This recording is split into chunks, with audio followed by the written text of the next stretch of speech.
Good evening, everyone. I'd like to welcome you. This is our regularly scheduled City Council meeting for Monday, June 20th, and I'll call the meeting to order. And if you would, please rise and join me in the Pledge of Allegiance. I pledge allegiance to the flag of the United States of America and to the republic for which it stands, one nation under God, indivisible, with liberty and justice for all. Thank you. And roll call, please. Dave Frank. Present. Barbara Bynum. Present. Doug Glassbell. Present. J. David Reed. Present. Ed Ulibarri. All city councilors are present. Thank you. Are there any changes or additions to the agenda? Thank you. And now we're going to do a proclamation celebrating Immigrant Heritage Month.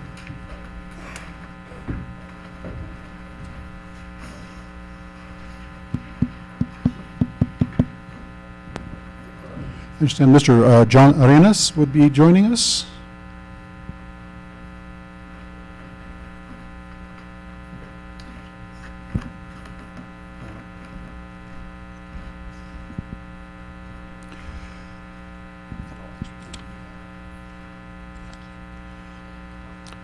Whereas generations of immigrants from every corner of the globe have built our country's economy and created the unique character of our nation, and whereas, throughout American history, immigrants have enriched our nation and provided the United States with unique social and cultural influences, making us stronger and more innovative, prosperous, and whereas, during National Immigrant Heritage Month, we recognize and celebrate the history and achievements of immigrant communities throughout the nation and within our local community, and whereas immigrants have been tireless leaders not only securing their own rights and access to equal opportunity, but have also campaigned to create a fairer and more just society for all Americans, and whereas the United States, because of the Constitution, is a beacon of hope for people all over the globe seeking better life and peaceful future, and whereas immigration enhances Montrose's cultural diversity as foreign-born individuals add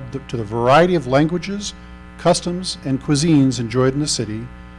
Now, therefore, we, the City Council of the City of Montrose, Colorado, do hereby proclaim June 2022 as Immigrant Heritage Month in the City of Montrose, and call this observance to the attention of all of our citizens and encourage them to learn more about the social and economic impact of immigrants to our community and state.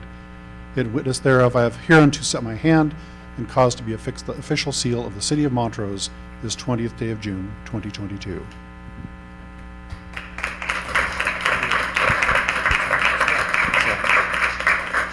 Hi, everyone. My name is John Arenas. I live here in Montrose, and I'm a librarian at the Montrose Library. Thank you all for coming out, making the time to be here tonight. Thank you to the City Council for issuing this proclamation and recognizing the contributions of the immigrant community to Montrose. And thank you to Hispanic Affairs Project for inviting me to accept this proclamation. When I think about Immigrant Heritage Month, I think about the fact that almost all of us have an immigrant story that we can tell, whether we ourselves immigrated here or whether our ancestors came here before us. And my own story is that I am from the United States. I was born in Maryland. But I'm descended from immigrants who came from Ireland, Poland, and Mexico. And I'd actually like to share with you how I came to live here in Montrose because it's directly connected to my immigrant heritage. My grandfather came to the United States from Mexico, and he fought for the US in World War II in Italy. And while he was there, he earned his citizenship while fighting in Italy. 70 years later, I was living in Spain, and I visited Italy just as a tourist. And at this time, you might remember the refugee crisis in Europe was pretty acute. And I found myself thinking a lot about how fortunate I was. How fortunate I was that I could live and travel in Europe freely while so many people were risking their lives to get there. And how fortunate I was that my grandfather had fought and earned his citizenship in Italy, and that I was a US citizen, and that I could return to the US freely whenever I wanted while so many people were working so hard to get there. So when I came back to the United States from Spain, I found myself wanting to pay forward what my ancestors had done for me by coming to this country. And the way that I found to do that was here in Montrose. I found an organization called the Hispanic Affairs Project. They're a nonprofit that promotes immigrant integration on the Western Slope. And in 2019, I came to serve, do a year of AmeriCorps service with Hispanic Affairs Project as a volunteer. And what I found was a community of people from all over the world with really inspiring stories. I have met and worked with and become friends with people from Mexico, Guatemala, Peru, El Salvador, New Zealand, Wales, the Philippines, Russia, Belgium, more places that I am forgetting. But there are people from all over the world here in Montrose that we share this community with. And I feel very strongly that they make Montrose a more dynamic place, and that I feel very fortunate to share in this community with them. And I have my immigrant story to thank for bringing me here to Montrose to share in this community with all of them and with all of you. So thank you for taking the time to listen to my story, to let me share my story with you. And I would just finish by encouraging all of you to think about your own immigrant story and the role that it's played for you in your life and the opportunities that you've had. And also to just reflect on the idea that by supporting the immigrant community in this way with these kind of proclamations, we can really make Montrose a better place for all of us who live here. So thank you very much.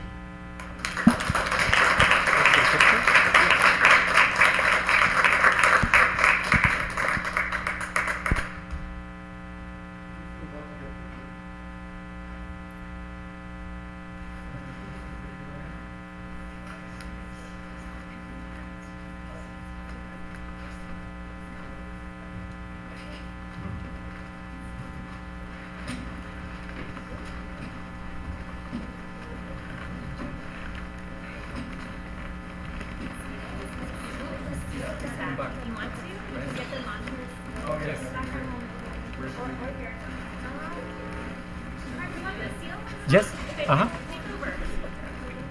Go back. Sí. Go back to the. Vayan.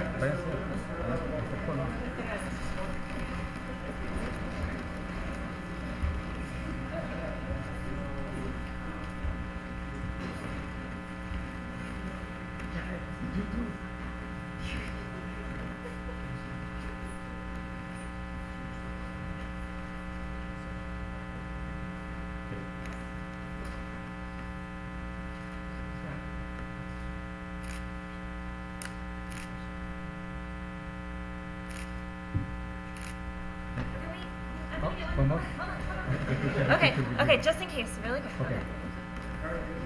Yeah, they recorded it again. Okay, perfect.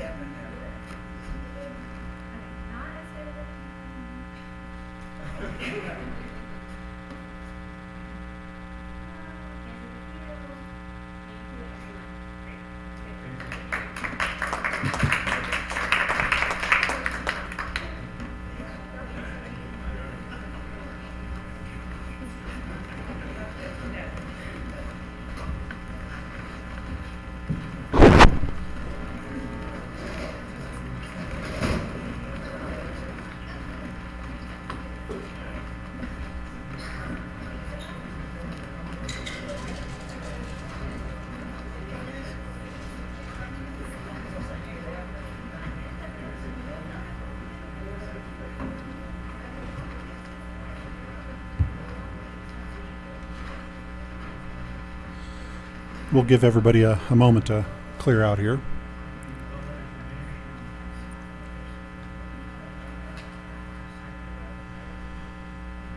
All right, now we're at the portion of our agenda for the call for public comment. And if is any member of the public wishing to make a comment that is not agenda related? And seeing none, we'll be able to skip all that language. Mayor Frank, I think we may have one person. All right, well, I have some language I need to read first. The call for public comment agenda item is a time when concerned members of the community may publicly voice their concerns and discuss items of interest. Please note that no formal action will be taken on the matter raised during this time. Comments made during this time should be addressed to the council and pertain to matters of at least general importance to the city and its operations. Please be aware that neither City Council nor city staff are expected to respond or engage in discussion or debate, personal attacks and disagreements, personnel and employment matters. The use of profanity or ethnic, racial, or gender-oriented slurs are prohibited, as is any disorderly conduct which violates state or local laws and shall not be permitted. And if you would, go ahead and come up to the podium and state your name and address for the record. If you could come up to the microphone, please. Janet Chapman. I'm with Citizens Climate Lobby, and I'm a retired teacher, and I'm interested in getting educated about how the city council works. And I see you had a work session this morning, and I'm wondering if the information from that will be online for us to look at. Like, I'm interested in the turf replacement program and the Project 7 Resiliency Project. Those videos are available. Actually, you can go online and see those videos at any moment, that they're stored on there on our city website, so you can access them in a couple of different places. All right. Okay. Thank you. Yes. Wanted to get an education. And did you know that this building is heated by geothermal? Actually, yes. Good. Thank you. Thank you. Next agenda item is approval of minutes. City Council considerations of the minutes of the June 7, 2022 regular City Council meeting. Entertain a motion. Make a motion to approve the minutes of the June 7th, 2022 regular City Council meeting. We have a motion and a second. Please vote.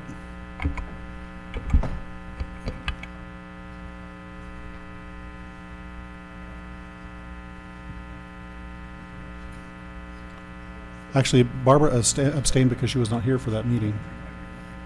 So it is unanimous with one abstention. The next item is our fireworks display permit application, and this is City Council consideration of an application for a fireworks display permit for the City of Montrose fireworks display on July 4th, 2022. And this is City Clerk Lisa Del Piccolo. Thank you very much, Mayor Frank. As we discussed in the work session this morning, the City of Montrose is planning the annual fireworks display on the 4th of July.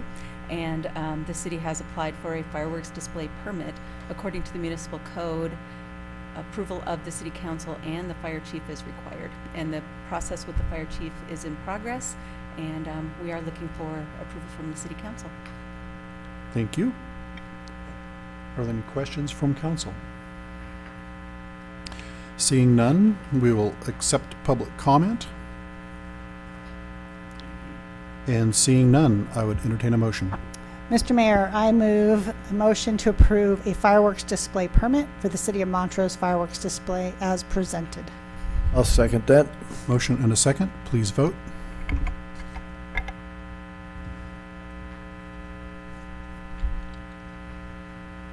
And that is unanimous.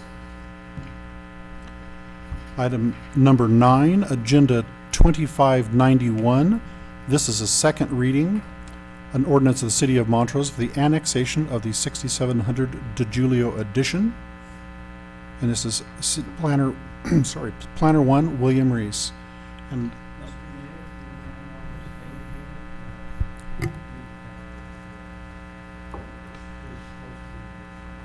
very good. Thank you. Councilor Ed Ulibarri is recusing himself. My brain just went flatline for a second there. And so did my computer.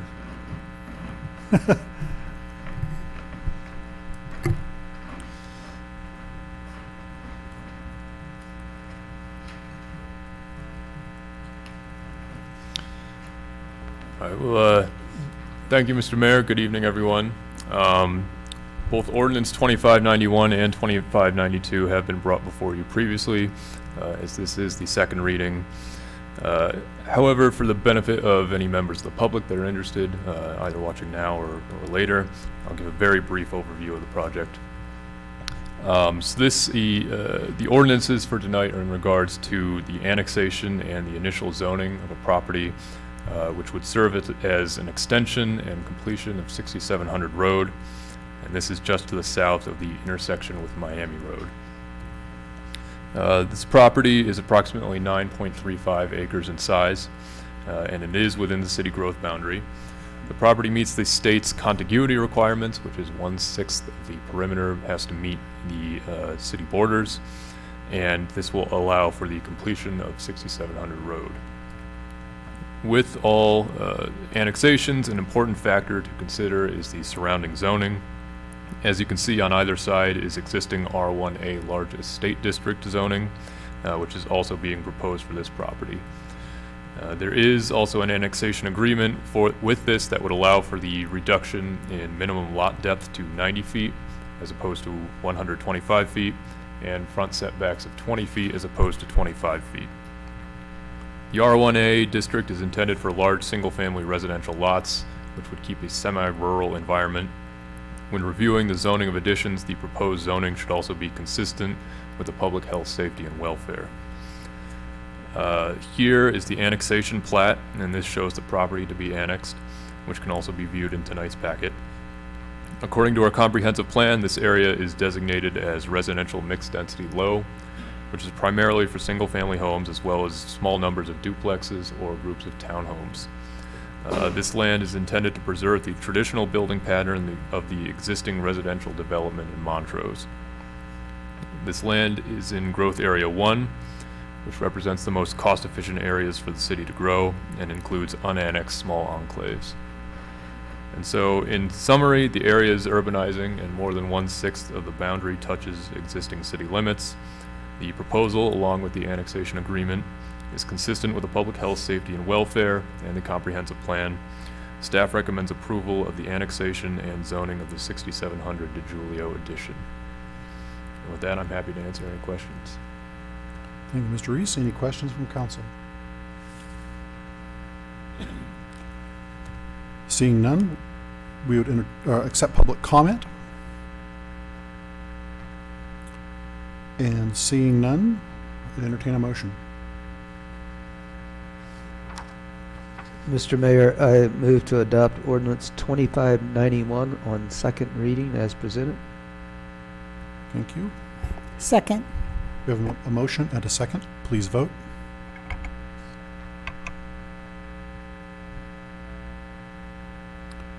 And that passes unanimously with one abstention.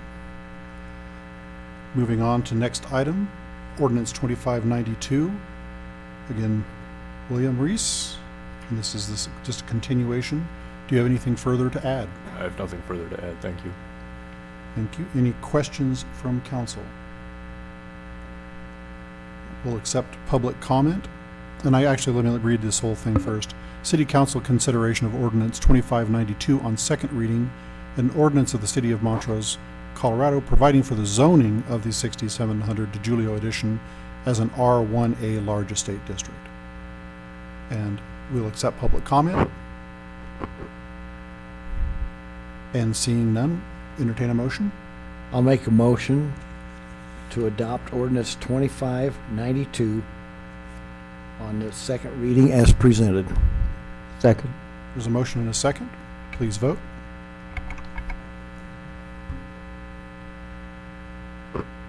And that again passes unanimously with one abstention. I would like to ask, item 12 is the 6700 Road right-of-way dedication plat. I'm going to ask this of our City Assistant Attorney, Chris Dowsey, since Councilman Ulibarri has recused himself from the prior items, should he also recuse himself from this item? So, with the right-of-way, it's a dedication, so it's coming to the city, so there's really no financial incentive for the DeJulios at all at this point. So he doesn't have to. I mean, if he would prefer to, since he has recused himself of all dealings with the 6700 Road addition, he may do so, but since it's not anything to do with the annexation or anything like that, there's no financial backing to it. Okay, I was just thinking that we might be able to move that item forward if he was going to be abstaining from that as well. I mean, he'll likely abstain or recuse himself. So we could switch it around. I'll double check with him right now. So While he's out, I'm just thinking while he's out of the room, rather than Right. bring him back and have him go out yeah, again. I'll go check with him to see if he would like to recuse from this one as well.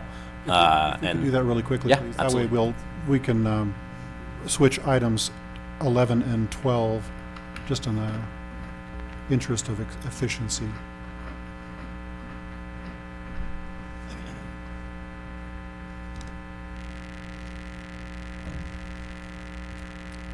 And while we're waiting, Scott Murphy will sing a little song.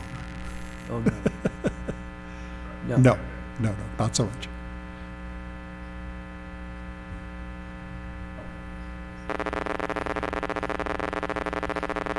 Yeah, they're all like Disney songs.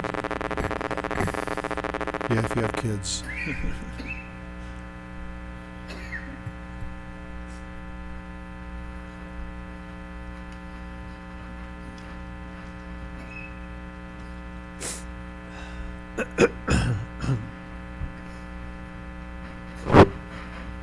All right, if there's no objections, we're going to switch items 12 with item 11, so that in the interest of expediency, since Councilor Ulibarri is recusing himself, we'll move to item 12, the 6700 Road right-of-way dedication plat. City Council consideration of the 6700 Road right-of-way, an official act of the City of Montrose plat. And this is City Engineer Scott Murphy. Thank you, Mr. Mayor. So this one dates back kind of to some of the original discussions in the development agreement of the mechanics of how the land deal would work for the 6700 extension. So following successful zoning and annexation, which was just finalized, the last step is approval of this plat. What this plat does is dedicates the strip for the right-of-way, and then we are purchasing that, so that's the purchase conditions and all that are outlined in the development agreement that was approved back in, I think it was April. Yeah, April 20th. And so, yeah, this will dedicate the plat, or dedicate the road and create 2 outlots on each side that remain in private ownership. Those private owners are then entitled to subdivide those through traditional subdivision processes in the future if they decide to, or leave them as single lots in their ownership, however they see fit. So the kind of way all that would work, we would set a closing date for all of this, where the development agreement, annexation ordinance, zoning ordinance, and this plat would all be recorded as one document, and then at that point the money would exchange hands for the purchase. The owners have already signed the plat in anticipation of that, so they do wish to close as soon as possible, that we can find an opening with the title company, and if approved tonight. So, and then it's actually currently in their with their attorney, so they'll be signing it and sending it back. So if approved, I'll come hunt you down for a signature in a couple, or whenever that shows up, hopefully within a week or so. So I'm happy to answer any questions. Are there any questions from council? Yeah, this is just a continuation of the process that we've been involved with for about a month or two, so. You might speak a little bit to the driveway situation that we have for this? Yeah. So what we tried to do on this plat, just to make it clear for everybody, is a lot of the kind of unique conditions that were in the development agreement are also listed on this plat. So you'll see language regarding for every 2 lots, they have one access driveway with a turnaround so that people aren't backing onto 6700 road from a safety standpoint. And then some of the unique setback variations and things that were vested in the development agreement would also be on here. And then we also make reference to the development agreement just so everything's all tied together, so it's very clear in the future what was approved, so that anybody developing that land knows exactly what to expect. So. Very good. We'll accept public comment. And seeing none, we'd consider a motion. Mr. Mayor, I move to approve the 6700 road right-of-way, an official act of the City of Montrose plat as presented. I'll second that. There's a motion and a second. Please vote.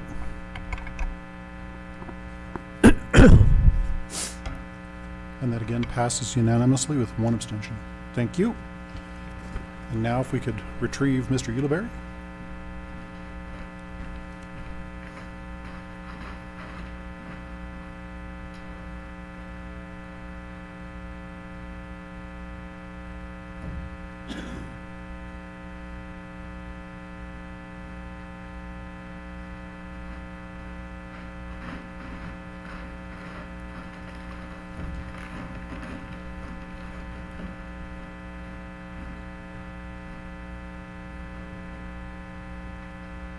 Thank you, sir. All right, moving on to item 11, or back to item 11, is the Waterfall Canyon amended primary plat number 3. City Council consideration of the Waterfall Canyon amended primary plat number 3. And this is Planner 1, William Reese. Thank you, Mr. Mayor. This application is for a renewal of a preliminary plat. This is Waterfall Canyon amended preliminary plat number 3, which is located in western Montrose, south of Spring Creek Road. And this consists of the unbuilt portions of the Waterfall Canyon subdivision. The total acreage is approximately 118.83 acres and consists of 320 single-family residential lots, as well as associated roads, tracks, and dedicated parkland. The property is located in both the R3 medium density and the R3A medium high density zoning districts. It borders other properties within these same zoning designations, as well as areas outside of city limits. And so this is a preliminary plat application, or rather an amended preliminary plat application. The original preliminary plat for the overall Waterfall Canyon subdivision was approved in 2006. And as you know, parts of the subdivision have been built and final platted. Preliminary plats have an expiration date of 5 years, and so this preliminary plat application will renew this process. When we review subdivisions, city staff and city council shall review that said subdivision is in conformance with the master plan and zoning designations, review for the relationship to topography, drainage, flooding, etc., availability of water, sewer, and utilities, compatibility with the natural features of the area, traffic and pedestrian flow, emergency services protection, and the impacts on local schools. As you know, we do reference our comprehensive plan for land use applications, which is a guiding but not legally binding document. The comprehensive plan shows general and somewhat flexible land uses and density, but our municipal code specifies the particular regulations regarding a certain property. And so according to our future land use map, the area is designated as residential mixed density medium. This district provides for a variety of residential types mixed within a neighborhood, including single-family homes, townhomes, duplexes, and triplexes. The majority of the mixed density medium residential land uses are designated in areas that are not yet developed. And so as mentioned, the property is partially within R3 and R3A zoning districts. R3 provides an area suitable for single-family homes and duplexes, while R3A is suitable for both of these as well as some multifamily. And so this proposed use is a use by right in these zoning districts. And so finally, here's the plat itself. This is the first page, which is mostly just the notes and the signatures. Page 2 is just more notes and line data. And then page 3 actually shows the lots to be created. This is the northern portion of this preliminary plat next to the existing subdivision. And then this area is just to the south of that. The rest of the lots being created here. Also note the park right in the middle of the subdivision, and this is being dedicated to the city of Montrose. And then finally, here's a zoomed out view showing the subdivision overall. As mentioned, this subdivision is proposing 320 residential lots built in 5 phases. And so in conclusion, staff finds that the preliminary plat is in compliance with subdivision regulations and the comprehensive plan. This proposal meets the intent of the zoning district. Staff recommends approval of the Waterfall Canyon amended preliminary plat number 3 with the standard condition that's placed on our preliminary plats. And with that, I'm happy to answer any questions, and the applicant, sure. Oh, Scott wants to say something. Sorry.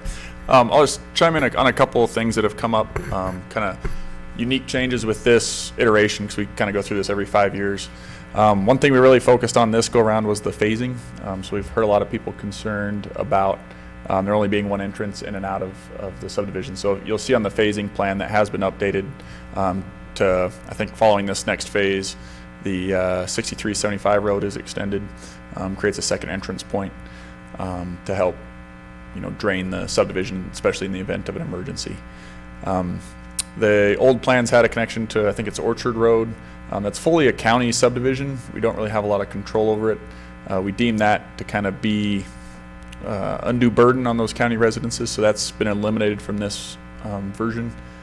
We just felt to take, a large, 50-plus acre city subdivision and dump it onto a county road that we don't have really control of, didn't feel proper. So we didn't do that there.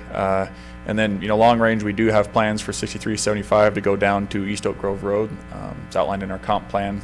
We do own portions of that right of way, but not all of it. And so what they've installed, I think, with their last filing per request of the fire department, is kind of a temporary emergency gravel access road through there to kind of help with some of those emergency access aspects of the project.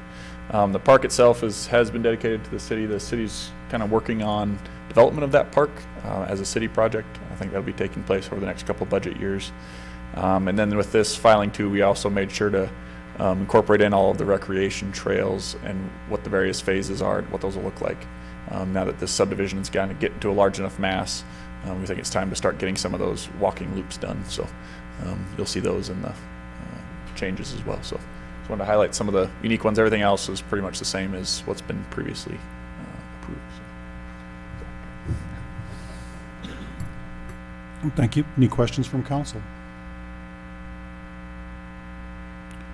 Seeing none, would accept public comment. And seeing none, entertain a motion. I'll make a motion to approve the Waterfall Canyon amended primary plat number 3, expressly conditioned upon the city staff ensuring that all policies, regulations, ordinances, and municipal code provisions are met, and that the applicant adequately address all of the staff's concerns prior to execution of the final plat. The city staff is not authorized by this approval to execute the final plat prior to all conditions being satisfied.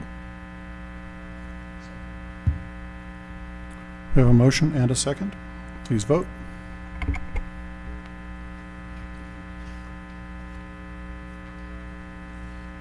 And that also passes unanimously. Now on to item 13, staff report. And we have our sales, use, and excise tax report from Finance Director Shani Wittenberg. Good evening, Mr. Mayor and City Council. So this report tonight is sales, use, and excise tax collections for April of 2022. As soon as I get my mouse to work. General fund sales and use taxes collected at 3%. April compared to April of 2021, retail sales taxes up 4.8%, construction use tax up 15.4%, use and auto use tax up 2.9%, total collections up 5.1%, and a positive budget variance of 48.2%. Year to date in the general fund, retail sales taxes up 11.4%, or about $705,000. Construction use taxes up 35.2%, or $93,000. Use and auto use tax up 6.3%, or $30,000, with total collections up 12%, or about $828,000. Positive budget variance year to date of 45.9%, or $2.4 million. Public safety sales and use taxes in January of 2020, we began collecting 0.58%. as directed by the voters on November 5th, 2019. April compared to April of 2021, retail sales tax is up 4.7%, construction use tax up 15.4%, use and auto use tax up 2.9%, with total collections up 5%, and a positive budget variance of 21.1%. Year-to-date sales and use tax for the Public Safety Fund, retail sales tax is up 11.3%, or $136,000. Construction use tax up 27.4%, or $15,000. Use and auto use tax up 6.3%, or $6,000, with total collections up 11.6%, or $157,000. Positive budget variance there year-to-date of 28.7%, or approximately $336,000. Montrose Recreation District, effective June 1 of 2014, we began collecting 0.3%, which was approved by the voters on April 1st of 2014. And in April of 2021, we've collected $195,000 $195,107, or 5% more than we did in April of 2021. Year to date, we've collected almost $780,000, or 11.6% of what we did in 2021, or $81,000 total. Sorry, my train of thought just went out the window. Excise taxes are additional to our sales and use or sales tax of 0.9% for hotel and 0.8% for restaurant. April compared to April of 2021, hotel excise tax is up 8.5%, restaurant excise tax up 2.2%, with total collections up 3.1%, a positive budget variance of 18.7%. Year-to-date collections for hotel excise tax is up 31.5%, or $8,000. Restaurant excise tax up 8.6%, or $14,000, with total collections up 11.6%, or $22,000. Positive budget variance year-to-date of 28.8%, or $47,000 more has been collected in the excise tax. In 1990, the vendors agreed to give up a portion of their retail sales tax vendors fee, and with that, we are to promote Montrose. And in April, we collected almost $46,000, or 4.3% more than we did in April of 2021. Year to date, we've collected $182,704, or 11% more than we did in 2021, up $18,000 year to date.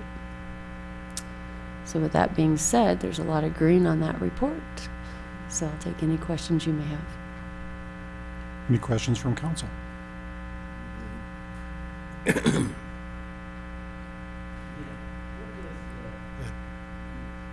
Microphone. What does PSST represent? Public safety sales tax. It's Public safety sales tax. Okay, that's all. Thank you. You're welcome. Thank you. Any other staff reports? Make a quick update on some road work coming down the pipe. So they're starting the slurry seal and chip seal work that's was approved about a month ago. So you'll see a lot of the no parking signs out. The way they notify residents on that, if you go to the Move Mo page, we have maps of what's being done when. All it takes is one good rain day to blow up that entire schedule, so it is subject to change. But the way, on the ground, what you'll see is no parking signs on your street. If your street is up, you'll see door hangers. A lot of times they go door to door and let everyone know what to expect timeline-wise, where they can park. Generally, they do the work every other street so that you can park on a nearby street on the street day that your street is being done while that material is being cured. It's a surface treatment, kind of rehab of the surface of the roadways. So it's not as invasive as an overlay. We should be in and out in about 6 to 8 hours, but you'll see some going on. And then ahead of this weekend, so we get ahead of the next round of concerts, they'll be doing this Reese Park parking lot also. They promise us that it will be fully striped and ready to go by the upcoming concerts. So if anyone has any questions, feel free to have them call our office or go to the MoveMo page. There's our contact information there as well. Excellent, thank you. And no other staff comments? Then you go to council comments. Just a question. We had a discussion a while back about public notice signs for planning commission and that. I was out the other day and I saw a sign about this big with a little piece of paper on it. And I'm going, okay, what is this all about? So I literally had to get out of my vehicle, walk over there at the middle of an intersection almost, and to see what it is. Could you just kind of give me an idea as to what's happening with that? Sure. During the staff transitions, it took us a little longer to make the changes we talked about at work session, and so they should be fabricated. I'll check with the fabricators and staff who are working on that to see exactly when they'll be ready. But your experience is exactly why we're getting new signs, so that it's easier to see and you don't have to get out of your car. I'm really sorry that you had to do that. No, I was just curious, and thank you. Sure, yeah, thanks for bearing with us. Some things like that are just taking us a little longer right now, and I apologize for that.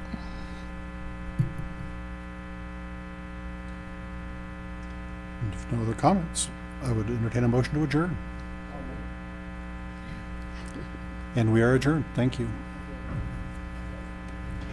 Winner, winner, chicken dinner.